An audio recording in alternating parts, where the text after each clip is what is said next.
Hey guys, what's going on? In this video, just want to do a quick review of this Hao Power Washer. Don't let its size fool you. This thing may be small, but it is quite mighty. I actually have this huge driveway here that I power washed recently, and this thing was able to do the trick. So quickly, I'll show you kind of the features. Here's the quick disconnect hose. There's a quick disconnect here. This is your on off. Here is your let's see, your sprayer here. It's got a sprayer here, quick disconnect for the backside of this hose, and then you guys can see it comes with 4 separate nozzles here, which is really nice. It has about a 25-foot electrical cord on here, which is really nice feature as well. And this is where you connect it at the bottom.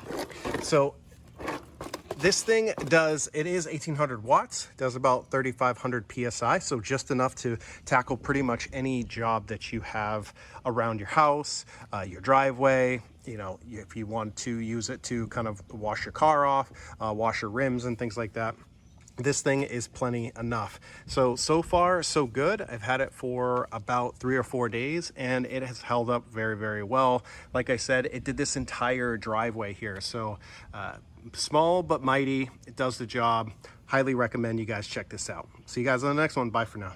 Thanks for watching another SMARTIPS product review. As usual, you can find the product reviewed in this video in the description down below. It is an affiliate link, but it's at no added cost to you, and it helps support my channel. If you got value out of this video, make sure you smash the like button. And if you want to watch future videos from me, make sure you guys hit the subscribe button. I'll see you guys in the next video.